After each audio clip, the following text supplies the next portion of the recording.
Vanchiyoor police സ്റ്റേഷനിലെ പിടികിട്ടാപ്പുള്ളി മതവും പേരും മാറി ഒളിവിൽ കഴിഞ്ഞത് 20 വർഷം. കേരള കർണാടക അതിർത്തിയിലായിരുന്നു മുസ്തഫ എന്ന പേരിൽ ചക്ക സ്വദേശി ലാലുവിന്റെ ഒളിവ് ജീവിതം.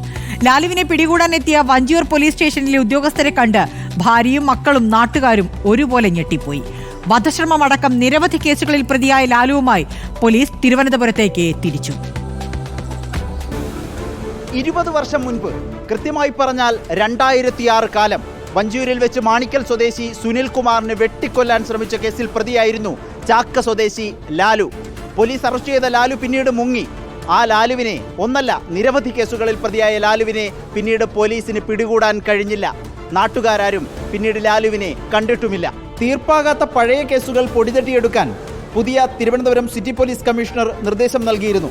20 കൊല്ലം മുൻപത്തെ വധശ്രമ കേസ് പ്രതിക്കായും വഞ്ചിയൂർ പോലീസ് അന്വേഷണം തുടങ്ങി.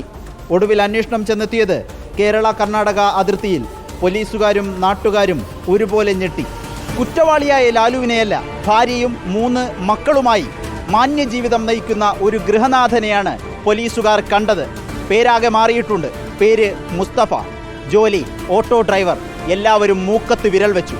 വർഷങ്ങൾക്ക് മുൻപ് കുടുംബമോ ബന്ധുക്കളോ ഇല്ലെന്ന് പറഞ്ഞാണ് ലാലു മംഗളൂരുവിലെത്തിയത്.